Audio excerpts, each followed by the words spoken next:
Now at McDonald's, a McDouble is only $2.50. So you can get your gym gains on or just get lunch for only $2.50. Get more value on the under $3 menu. Limited time only. Prices and participation may vary. Prices may be higher for delivery. Ba-da-ba-ba-ba. We have the Boston Celtics who blew a 3-1 lead against the Philadelphia 76ers. Who was at fault for the first round collapse? Shelton, you asked the question about whether or not Tatum, if he had played, would have made a difference. And FIFO, you were about to respond to that question. Obviously, Tatum is a difference maker. And Jaylen Brown had a damn good game. And the majority of this season, they played without Jason Tatum. Jaylen had 33, 9, and 4, but they shot 10 out of 33 for 3. And we've seen this in the playoffs in the past. This is not new for Boston to go cold and kind of lay an egg. They have to play more aggressively downhill with their two stars. They need a back to the basket presence. It's too many threes, man. It's too many threes. And you're not Steph and Clay. When you have one of those guys, then you could play more like this. And again, great team. But they got to have more of a presence down low. Like look, a Cam Boozer, obviously I know they're not going to be able to draft somebody like that. But a player of that style will help this team immensely. But I think at the end of the day, it just comes down to style. The style in which they play came and bit them in their ass. Because Joel Embiid came to play. Joel Embiid finally came and did something in the playoff series. So I think, honestly, Joel Embiid was the difference in this. Shelton, for me, real quick, I think I'll say two things. One, I can't really answer that question about Jason Tatum because he didn't do nothing for them to win in games 5 and 6. Mm-hmm. So he played in those games and they were up 3-1 in both of them. And I believe one of those was at home as well before they did game 7 back at home. So they could have closed out the series and him not even really getting to the point where he needed to miss game 7. If, like FIFO said, they took care of business. But number 2, to answer the question, I blame Joe Mozzarella, because that's what he don't deserve for me to call him by his real name. His meerkat looking ass. I just don't I'm dumbfounded at how persistent or arrogant he is at my way or the highway with his offense, especially when you have two of the best wings in the league, I think, or if not, top 3 in the league, and they're taking 2 of those positions. So the fact that game 7 was even still relatively close and the way they lost was still chucking up threes, yeah, that's on him. And I'm not saying he's on the hot seat or he should be fired, but I think his seat is hot going into next season, because since the championship, they as the heavy favorites lost to the Miami Heat. I believe it was in 23 or whatever. They lost to the Knicks last year after coming off their championship season. And now you lose to the 7 seed, a play-in team, when you had 2 games up before Joel even came back. So it shouldn't even really matter. And then he still came back from an appendix surgery. So he's not even 100%. And then you were still up 3-1 and you blow that. I think that's a coaching thing. I think we could blame the players, and I'm sure there's enough to go around, but that's a coaching thing to me. Yeah, I agree with Nick. This is a coaching thing. He started the starting lineup in the playoff game 7 for the first time. It's the first time these 5 have been playing together. That's 1. 2, to Nick's point, they kept shooting the threes. Like, he never changed his philosophy. And also 3, I think his seat may not be hot, but there needs to be something to change. There's a staleness in the air in Boston. Somebody asked him, how did it feel to go out in the first round? He said it felt the same way as winning a championship. That don't sound right to me. Something off there in the sense of just locker room stuff. Like, it don't make sense to me. And he can be stoic, he can be laid back or whatever it is, and not want to have a gung-ho, what's the dude for the line? Campbell. He ain't got to be like him. But you can't tell me losing in the first round with 2 of the best players on the floor felt the same as winning a championship. That makes no sense to me. Right. So there is a staleness in the air. Some need to change in Boston. It may not necessarily be his position as coach, but maybe something on the staff, maybe even some of the roster, but it's stale.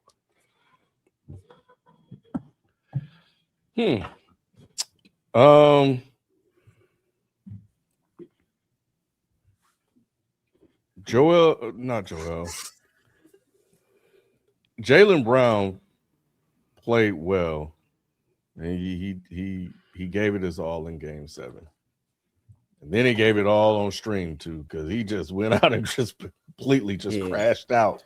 That was worse. That was worse. What happened on stream? He was just bitching, bro. He was just bitching. He was saying Joel, the refs are letting him flop his way to the line. He said this is his favorite season as a Boston Celtic. Personally, I guess because he was the number one guy and he got MVP looks.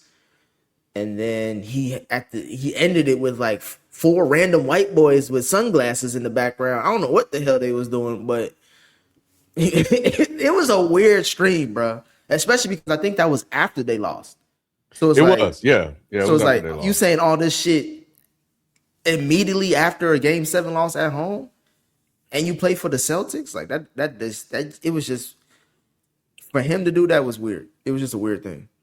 And we talked a lot about him this year, about the Celtics being a contender. So we thought as the season, continued and got close to the playoffs, no one imagined them going out in the first round. And Jaylen Brown, was looking like a leader on that team, like a guy that could be, the Batman. That conversation it had been settled. And yeah, Jason Tatum didn't really do shit. I know he got hurt and then he really didn't do shit, but we expect him to go out and find a way to get it done somehow, some way. And, it didn't happen. As the guy, we're looking at you. And to blow a 3-1 lead, to not find any sort of way to will his team to a win, and on top of the coaching errors or lack thereof coaching from Joe Mazzulla, led to a downfall, especially when Embiid came back. Because, of course, that changes things. Embiid comes back, that's a whole other, element to their offense that they didn't have. So by 6 and damn sure by 7, Mazzulla should have had an answer. And we'll talk about Philly later, but yeah, it wasn't great, and it wasn't a good look. And now, I don't know if I'm in agreement with the hot seat, Nick, but blowing a 3-1 lead, adding in what FIFO said, going into next year, yeah, I think there may be a little bit of a microscope on them. You know what I think the bigger question is, to go a little bit further than where Shelton took it, is should Jason Tatum come back at all? Because this was the number 2 seed without him all year. And when he came back, in my opinion, at least the games that I watched, especially in the regular season, they defaulted to him as the number 1 guy. And I think it was evident that he was playing in his old man game. A lot of head zone, pull up, a lot of 3-point, you know what I'm saying? Like, he wasn't blowing by people and dunking. That wasn't the game he had.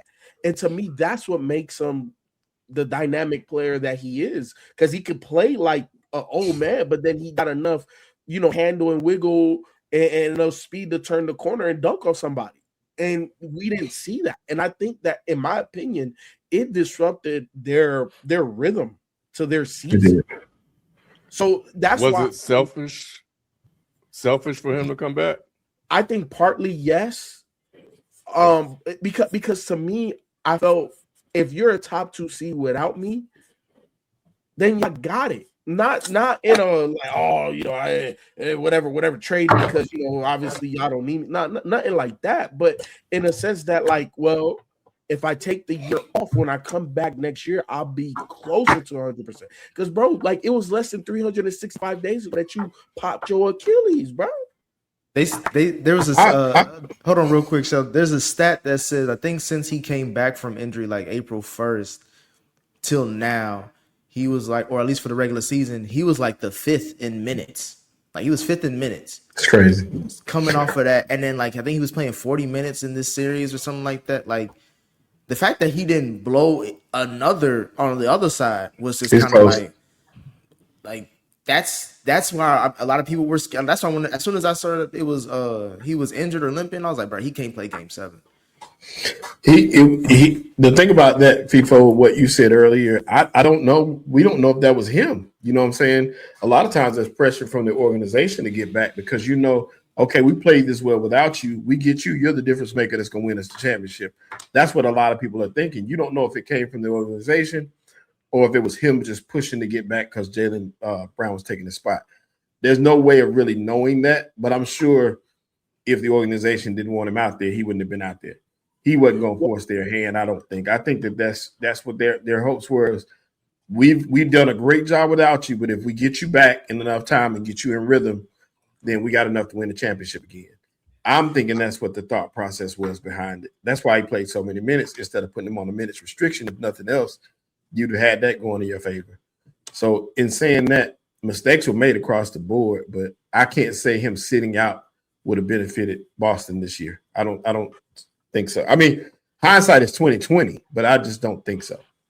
I think this. I think that in sports, regardless if you're talking professional, high school, or collegiate level, if you have a group of people with a common goal and a set way of doing things, that once we get a rhythm of doing things and you haven't been a part of that rhythm at all, you know what I'm saying? Like it wasn't until toward the end of the season where he started even practicing, you know what I'm saying, with the team. So you're not part of the momentum. And I think he stifled the momentum a little bit because we didn't get the Jason Tatum that got hurt in New York. And we would have got that version, the guy that's still explosive, that still has a first step. And we even seen it with Ant-Man coming back. There was a move last night that he made when he got to the cup. He blew by. He went to lay up, and you saw he didn't have it. You can't tell me coming back from an Achilles pop less than a year later,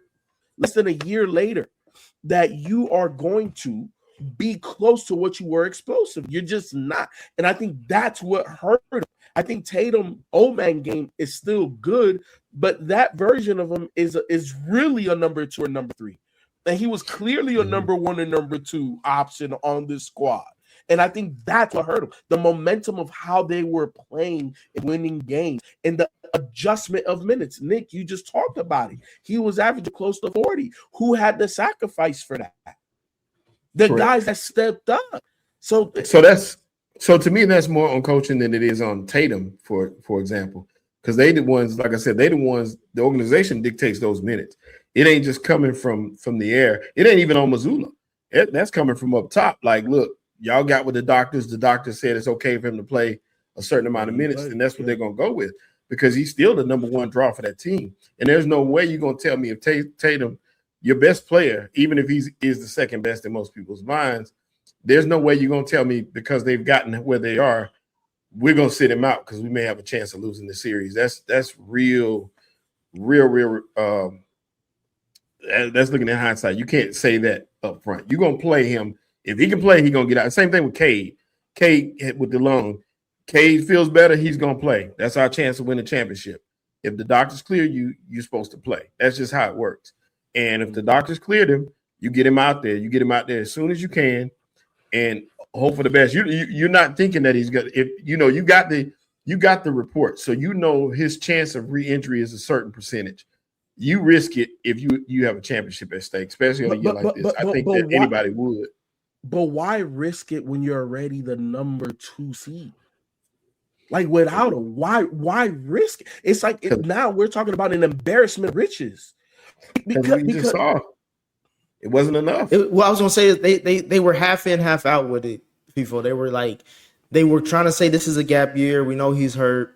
They didn't expect him to come back so early and to be looking the way he did when he did come back. And they was like, well, shit, fuck it. We can kind of, the way the East looking, we could kind of take, make a run still. But then if anything happens, we will, obviously put the bumpers up. My thing is, though, is that you was up 3. This is regardless of, I came into the season thinking the Boston Celtics were still going to be a playoff team. And if you told me they were up 3-1, right, I'm thinking against on a Philly team that had a hurt Embiid for the first 2 games, I believe. Like, it's like, what are you talking about? Why are we still, there's a game 7? Right. You know what I'm saying? Like it shouldn't even got to that point. Like Tatum technically could probably still be playing maybe a little bit more, maybe a little bit less based off of what we know about the injury. But you got to give credit to Philly for just being like, these motherfuckers was just fucking around. Well, and Embiid went on record. He said he was tired of losing it to him, and he went out and backed it up. But just for the record, I do want to say that they did make it clear that it was Tatum's choice to come back. And Tatum did a couple of interviews where, he talked about coming back and the reason why he wanted to come back. And he talked to a lot of people about the decision and how the game was taken away from him and that, it was the first time that it happened. So that's all the stuff that was said publicly.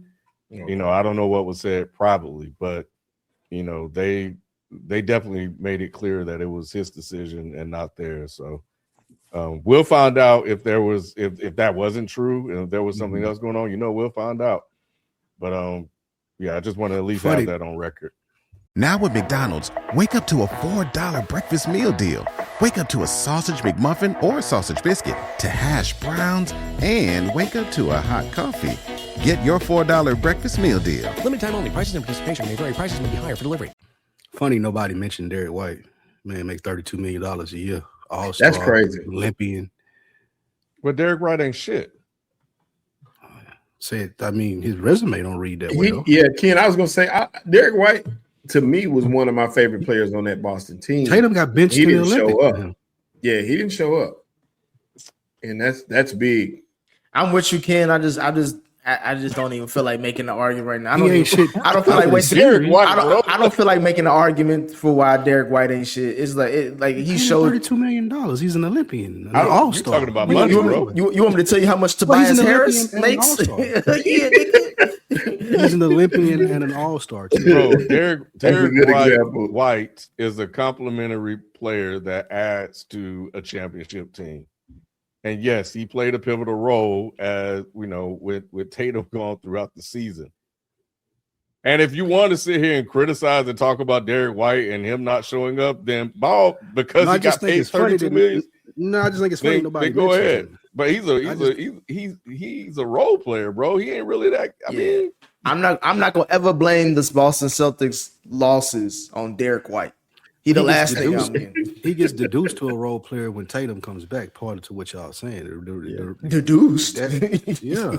He's a championship role player, bro. He plays a pivotal role on this team. Derek White has won plenty of games for this team. That's what I'm saying. So you can at least count on Derek White to have 1 or 2 of those games in a series. I'm not saying that. How many did we get to in this series? That's what I'm about to say. Like, that's what I'm saying, kid. I'm not saying. I know. I'm not. Lou. I'm not saying that he doesn't add anything, but when it comes to what I depend on, like I'm dependent on Jaylen. Like to me, the hierarchy is Jaylen Brown, Jason Tatum, Joe Mazzulla. However you want to put those like categories 1, 2, 3. By the time we get to Derek, if we're counting on Derek White to save us for the series for Game 7 at home. When you were already up 3-1, it's like, bro, we lost the plot. It's worse than that. If we're waiting on Derek White to come through, even though he's making $32 million. I mean, it's NBA money, bro. They all make money. Derek White was one. He's probably led them out of 82 games. Derek White probably led them in scoring in 20-25 of those games. All I'm saying is Derek White's again since the championship. Where was he at in that Miami Heat series when they were up? Where was he at last year against the Knicks? And then where was he at this series against Philly? It's like, all right, you keep on saying he's an Olympian. He made $32 million. Well, then where was that motherfucker at for those 3 series? And did we bring up his name a lot then? Probably not. So I'm not going And to do it maybe, now. and Shelton, that was because they didn't really have anybody else to really shoot the ball outside of Peyton Pritchard and everybody else. So of course he's going to lead the league. It's the whole saying a player putting up great stats or good stats on a bad team. You know, he just happened to be on a good team. Look, if y'all want to go ahead and shit on Derek White, go ahead. Shelton and Spike, the floor is yours. I'm just saying he didn't show up. I expect more out of him after what I've seen throughout the playoff runs that they've had. That's the problem. You expected something. That's the problem right there. Hey, Lou, I'm surprised when he thought. Because you don't watch basketball. That's what they say. Watch basketball. That's why you say like, hey, listen, they say I don't watch basketball, but based off my takes lately, you proving it right now. You proving it right now that you. No, I watch winning basketball. They're losers. Yeah. I pointed out 3 series that happened in 3 seasons. He had the game-winning shot in Game 6 versus the Heat. Oh, okay, what are you doing Game 6 versus the Celtics? Now you're gonna put the franchise on his back. Y'all just said he wasn't shit, Nick. He didn't show up. That's all I'm saying. You're the one that need blame for it. You're the one that said he's an Olympian and a pivotal guy on this team. And I'm like, there's other examples where he didn't show up. So again, I'm going off of his consistency of he ain't really showing up. I expect more out of him than Joe Mazzulla. I say that. That's crazy. You expect more out of a role player than a head coach? Yeah. Elite role player, Nick. He's supposed to be an elite coach. Yeah, no, Nick is right. Like, no, there's no way I expect more out of Derek White than I do Joe Mazzulla. Joe Mazzulla is top 3 most important thing to make the Boston Celtics a championship team is Jason Tatum, Jaylen Brown, Joe Mazzulla, and the rest of y'all. Well, like, what is we talking about? Nigga tell me he lose in the first round and feel just like winning the championship. He plummets to the bottom of the expectation scale. You talking about Joe Mazzulla? Yes. I don't expect shit from him. I'm with you. I don't expect anything from him. After this series and that quote you said where he was like, I feel the same if we win and lose. I'm like, bro, I don't even know. He should be fired off of that.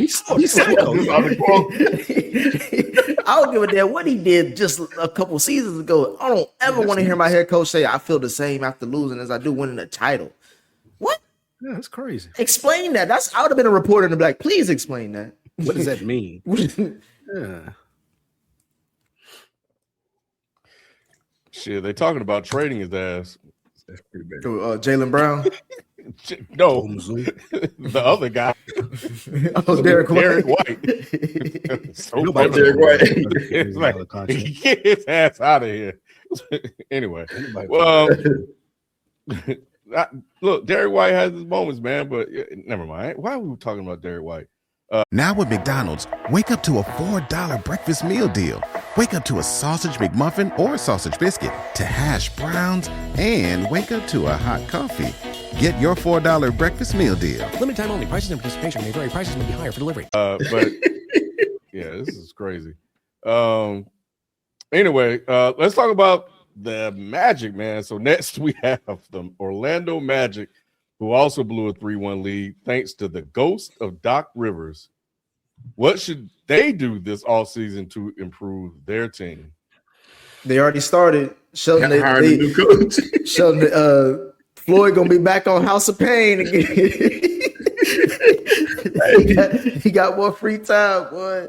I don't even think the clock was at 0 when he got fired. Wrap it up. They had his box right there in the office waiting. They left him in Detroit. You got to make it back to Orlando. Get back on your own. Boy, money. I was thinking, I was like, damn, Orlando just needs like a solid point guard. Maybe they can go get Ja. Then I forgot they already traded with Derek Memphis. White. Or Derek White. They already traded for Memphis this season, giving up four first round picks for Bane. And I'm like, based off of how Bane ended the series, I'm like, oh my God. Like, they have nothing left. They ain't got. I don't know what they do. I don't know. I don't know what bargain bin point guard you can get, but that seemed like what they needed.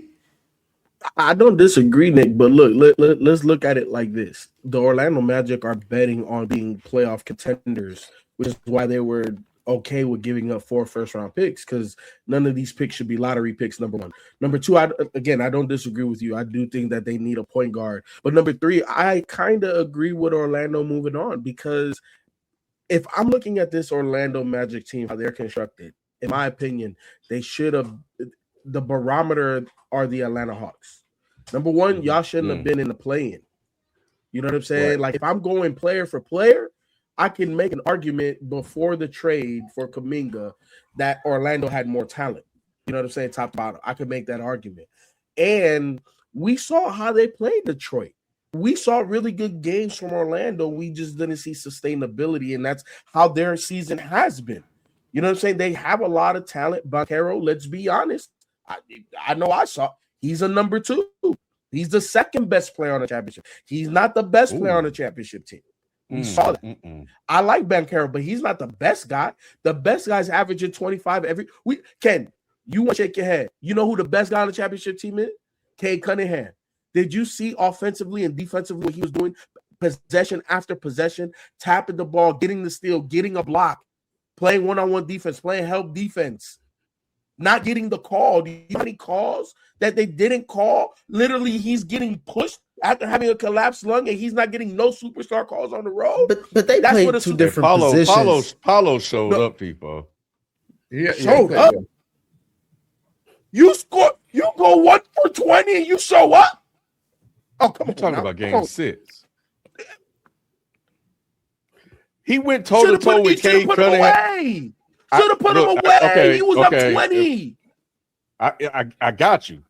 But he did go toe-to-toe with Cade in 2 games. He just didn't do it in the game he needed to do. He lost both of them. That's my point, though. I know he lost both of them. But No, wait.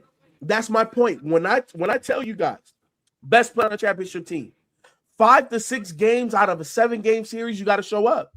That's what you do. You're a superstar. You're number 1 option. Number 2 option is 3 to 5 games. What the Banchero give you? 3 awesome games. He's a second option, Ken. Not the guy. So where can they get the guy from? Because they ain't got no options. Yeah, they have no way to get one now. You can't get him in the draft. If Memphis is desperate enough, they should be able to get Ja Morant. They're going back. That's going to the well twice. They don't have the picks to do it. Memphis got all their picks already. Suggs. They can trade Suggs and somebody. Can't they? They desperate. You got to. They don't want no Suggs. Josh signed a big ass contract. You got to match the money. You're gonna have to give up Franz. You're gonna have to give up a lot of other pieces. You're gonna deplete the team, and it's gonna be Ja and Bane and Banchero. And Lou, you want to talk about Derek White getting paid? Suggs signed a contract too. His money about to kick in too, and he started off the series hot, but he ain't do shit to close it. That's how Suggs has been his whole career. He'll trick you. They could always go to Boston with Derek White. I was like, Suggs is a middle class Derek White. Hey, but I don't even think he's middle class. Y'all think Derek White better than than Suggs? No, Derek White is better. He's better. Yeah, I'll take Derek White over Suggs because I know at least Derek White is consistent. Suggs, hell no, bro. I'm in agreement. I'm in agreement with FIFO. Paulo is not a number 1. Crazy. Yeah, bullshit. He's not a number 1. He's not a number 1. He just can't. Like it's not enough. Like Kendrick said, it's not enough. Like you looking at him, he gonna give you flashes and good games, but he ain't gonna do what Cade does. He ain't gonna do what SGA does. He ain't gonna do what LeBron did. What LeBron did? He can't do what LeBron. He can't do what D Mitchell does. Like he's not a number 1 guy. He's a very high end number 2, but he's just not a number 1. I get what y'all saying, but he needs. It was more on the help than it even was on him. Now he did have some rough games in there, but shoot, he needed some help from those guys. We talked about it. Bane didn't show up when he needed him to, nor did anybody else for that matter. This dude averaged 26 points per game in this series. He did need help, Sheldon, but there's no number 1 that you can name that let their team miss, like T-Mac said. I'm no way a team missing 21 shots and I'm Hold on. Who did you That's just impossible. quote? Who did you T-Mac. just quote? A number one. I just quoted a number one. No, a true number one. And you know why he can relate to this Orlando Magic team, Lou? Because he don't lost. care about his playoffs. I'm telling you, we're talking about that's getting the whole buckets. reason. That's the whole reason. We're talking about getting buckets and number one players. And that's the reason Paulo not a number one. If your team can go 21 shots and not the Hawks did it. They don't got a true number one. Like if you have a number one on your team, you're not letting. They ain't going through no drought like that. They gonna go get a bucket, whether it's at the foul, the free throw line, or whatever. They got buckets, and the well went dry. To me, that was a coaching thing. That was a coaching. Even more so than that, Nick, too, is the immaturity. The team is going to mature. It ain't that he can't score. We know the boy. He might be a number one day. He is. He's going to be a number one. It's just you got to give him time to grow into that role because he already, like I said, he showed flashes this series and averaged 26 points per game. He's gonna come back. If he comes back hungry next year, and that's 20. Also could be his peak. It could be as well. We don't know. But he scored 25 plus on Detroit's defense. Going into the series, FIFO, if I told you Orlando's gonna go up 3-1 and Banchero's gonna average 26 points per game, you're gonna be like, shit, Orlando won that series, right? And I'm gonna say, you ain't let me finish the story yet. You know what I'm saying? Mm-hmm. But I think that what Orlando showed is that they're talented when healthy. That's what they showed. They also showed how young they are because they couldn't hold a 3-1 lead. That's the biggest thing. At home, up 20 points. You know what I'm saying? Like that's crazy, but that's youth. Yes. I think that again, I don't know how they're gonna do it. That's the reason why I'm like Bane would have been a great pickup and worth those draft picks, at least for this season, if they would have won and got to the second round. The fact that they didn't, and the way he shot in Game 6, it looked like he lost what was it off of the Space Jam when they lost their talent. It looked like that because I was like, bro, why are you shooting when you are bricking everything? Somebody said in the chat he got more bricks than Franklin Saint. Like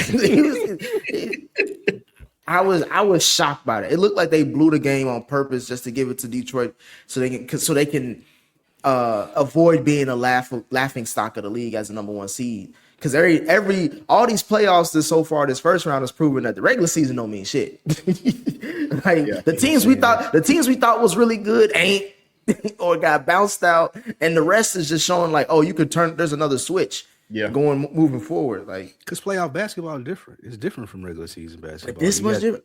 Even in the NFL, it's a completely different game because you're more lenient on the matchups versus the talent, game plans versus just a random Thursday night, and you're seeing somebody 4 to 7 times. That's a completely different game than regular season basketball. But we based expectations off of seeding, bro, and that's the thing. That's what I'm trying to get to. Is like. Even like I know it's a different sport, but even in the NFL, bro, the seeding tells you something. Granted, we know there's upsets and all that, but seeding does tell you something. Like the fact that Boston got knocked out by Philly with Embiid missing the first 2 games. But like Lou said, it's big. The matchups is huge. If you come back when Embiid came back with force. That was the difference in him and most. You know, you add a player like Embiid coming into a series, that changes the whole dynamic. So you would have been a 3-1 lead if Embiid was playing the whole time. But you can say that, but again, Boston was up 3-1 and Orlando was up 3-1 on the 1 and 2 seeds that we thought the first round was not even a problem. We worried about the other shit. People was over here complaining about the Knicks, and it's like, nigga, Detroit don't know what the fuck going on. I think it's always going to basketball. Go ahead, people. No, go ahead. I was gonna say I think basketball always is roster in the playoffs. It's rosters and it's the best players. In the Philly series, Embiid came back and was the best player in the series. Mm-hmm. In Orlando series, Cade is the best player in that series. If your best player comes to play 4 out of 7 games, you're gonna win. That's how it works in basketball. Tell Denver that. I think that. What? I think they got a guy in Paulo. As a matter of fact, honestly, I think Paulo, Wagner, and Bane. We can talk about whether or not they complement each other, but they were injury prone this whole season. We know that Wagner got hurt, and we saw the impact that had, which allowed Detroit to claw back into the game. He tried to play in Game 7, and for a while they hung in there, but it was rough. But I like what they have with Paolo. I think he showed a lot of heart, will, and determination to win. I think, and maybe Nick mentioned it, bro. Y'all sit here bringing up Derek White. Bane is the motherfucker we got to talk about, because when Bane started the season, this series, he was hitting shots here and there, and he was kind of feeling himself, and then he just went. He was scared to shoot in Game 7. He was scared to shoot and do anything. And Paolo needed some help. And Paolo, he had like 19 in the first quarter, something like that. And Bane was nowhere to be found. If you look, Game 6 to me was the most pivotal game in this series, because I agree. They looked like they lost the series when they walked off the court. Or first of all, they got booed off the court at home. That's your last memory of your last home game. That's number one. Number two, there was a series where Bane missed 3 threes. They got 2 offensive rebounds, and this dude missed 3 threes on that possession, bro. After that, they were 1 for 20 something in the fourth quarter. It was horrible. And here's the thing: when I say that Banchero is not a number one, what I'm saying is not the best player. I'm not saying not the number one scoring option. The number one scoring option on a team isn't always your best player. He could definitely be a number one scoring option. He averaged 26. But then, in my opinion, and like just said, and I agree, it's the point guard position that's lacking, because it's getting those others easy buckets. Banchero is a LeBron Melo hybrid. Big as hell, can play in a phone booth, got a midi, and then he's big. He could finish through contact. He's a nice weapon, Ken, but he's not your best player, in my opinion, because the best player doesn't lose Game 6. Ken, and think about this: is he getting crucified for it? The best players do. He's not one of those guys, Ken. I like Banchero, but he's not the guy. He could be your number one scoring option, but he's not the guy that's going to take you to the promised land. Because in the last 4 years, he's been a first-round exit. Now, he's not to the playoffs, but he's been a first-round exit, Ken, every year. And I also understand his team is not that great. But the great ones overcome. He hasn't. And we know what he is. This is year 4, going on year 5. If he was going to ascend to anything else, we would have seen it already. You said 3 to 5. He got 1 more year. He got that 5th-year option. Right. We'll see. I think he is what he is. I gained a lot of respect. I gained a lot of respect from Paolo. I think more so like what you were saying is like becoming more consistent at being the number one option, quote unquote, whatever you want to call it. Or just somebody, just somebody who's the leader of that team, where it's like, if shit is hitting the fan, I'm gonna set the tone. Yeah. And I think he showed me in this series that he can do that against a tenacious defense. And Orlando overall proved that they're the way they've been trying to construct this team does have some highlights to it. It's just that if you don't have anybody generating offense, bro, it's just it just doesn't make sense. It's very it's like having a car with no wheels. It's like I see what you're doing, but you can't go nowhere. Well, let's move on, because and you know what? Also, at one point, it looked like I looked over. They had a cutaway of Mosley on the sideline. Look, he was dancing. He wasn't worried at all. He was just he had a blunt. He had a blunt and a bitty waiting for him in Orlando. Boy, he was like, nigga, I can give a fuck. That unemployment check is already in the mail. He knew it was coming. Yeah, he was happy they lost. But anyway, but nah, Nick, I'm with you, man. I think throughout the season, Paulo had some concerning moments, but nah, I'm with you. I did gain some respect for Paulo. So whether he be a number one or if we're gonna contextualize. Now at McDonald's, a sausage McMuffin is only $1.50. So stop dreaming about breakfast sausage and go get it. Get more value on the under $3 menu. Limited time only. Prices and participation may vary. Prices may be higher for delivery. It's a number one on a championship team. TBD. We'll see. But let's move on to the last game 7 we had. We have the Toronto Raptors, who were not anyone's favorite to make it out of the first round, but made a compelling case that they still have a lot of talent on their roster. What should they do this offseason to get over the hump next year? They got to get better players. They ran into a lot of what well, the biggest thing is their best player didn't play in game 7. So once again, they hung in there as long as they could with Cleveland. In that game 7, they played great in the first half, but I was like, they're not the better team in this matchup, and it showed in that second half. And it was downhill from there for Cleveland. But you take Brandon Ingram off the floor, that's one less option that they have. They were a smaller team, but they were scrappy. If nothing else, he had those guys out there scrapping. They were playing their hearts out, and I appreciated watching their basketball team play in this series because they should have been out of it a long time ago. But yeah, it's like all the other pieces around Barnes and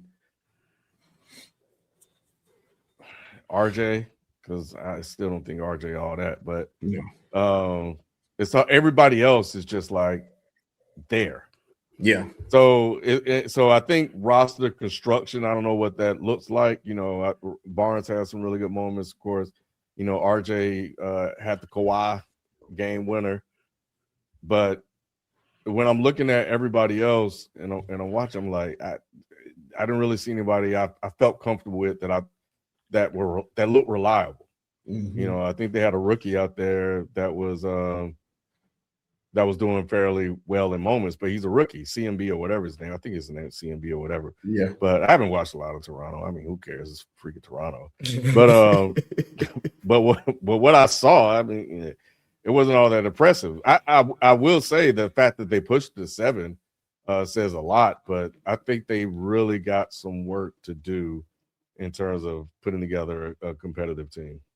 I think them pushing it to 7 said a lot more about Cleveland than Toronto.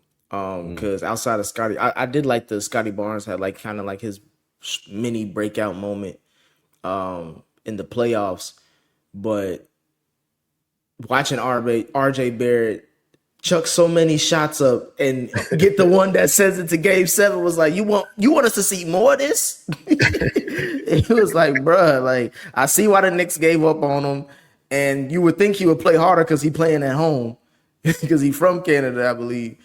I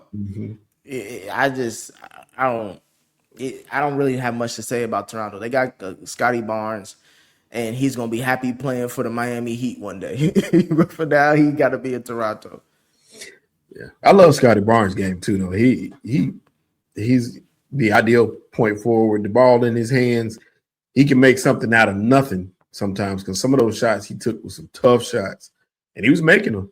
So he had all the confidence in the world going against those a much bigger team and much better team at that. You had to know that they were outmanned, and he stood his ground. He really did on both ends of the floor. He was rebounding well. He played a really, really good game, if you ask me. Like I said, they just didn't have enough guns to keep up, and it just that shot like Shed had a great first half in game 7, and he played pretty well all along to be a role player like he is. Really not a starting point guard that was forced to start, and he'd be a great backup. But you're playing guys that would be your starting lineup was like the 7th, 8th, 9th, 10th players on most teams. So to hang in there, like you said, it does say a lot more about Cleveland than it does about Toronto. They shouldn't have been there. I think Cleveland took them lightly. It was a 4-5 matchup. I feel like it was played well. Scotty Barnes, I feel like he did a great job playing both ends. He was good this year. I think he's going to be even better next year. Kind of like a coming out party for him, and he may be able to take Toronto further in the first round. And I feel like Cleveland was supposed to win. This wasn't supposed to go 7. It's supposed to maybe go 5, maybe 6 games. But they did come out in the end. I think Donnie Mitchell did a great job. The bigs finally showed up. I expect more out of Mobley and Allen, especially in this next series if they want to win. But yeah, I wasn't surprised. Real quick, people. I was gonna be upset if Donnie Mitch lost to a nigga with an overbite. But go ahead, Fico. Yeah, I wasn't surprised. I think Toronto, in terms of roster construction, they got too many of the same thing. RJ, what's lanky guy is dating Glorilla. I can't think of his name right now. Brandon Ingram. Brandon Ingram. Obviously Scotty Barnes. Like they gotta figure out the true nucleus, because I don't think that this is a true nucleus to really compete for a championship. I think just like a lot of the other teams in the East, and this is why I thought the playoffs was going to be good. Like there's a lot of good players, but they haven't figured out the best versions of themselves yet. As a collective, right? Like Toronto, like Atlanta, like a lot of these other teams. But I was just surprised. I think Spike summed it up, 4-5 matchup, that went a little longer that it shouldn't have. By the way, Rob keeps saying that we should or keep saying to stop saying the second T. It's Toronto. Yeah, no. What? Yeah, that's about right. It's Toronto. It's not Toronto. Hey, listen, I'll do it more better, kid. I ain't never got to say it again. Hey, Davis don't say it. Gotta say it Rob, again. we would just call y'all Canada. Really, it's Canada. It's just called the Raptors. Canada. It's Canada. All right. Oh, I don't have to say that again. That's word less out of my book. Y'all got better stuff to worry about. Y'all worry about letters. You gotta worry. Iceman dropping next week. Worry about that, Canada. Oh man. Mama call him Toronto. I'm gonna call him Toronto. How about that, Rob? All right, man. Let's move on. Now with McDonald's, wake up to a $4 breakfast meal deal. Wake up to a sausage McMuffin or sausage biscuit, to hash browns, and wake up to a hot coffee. Get your $4 breakfast meal deal. Limited time only. Prices and participation may vary. Prices may be higher for delivery.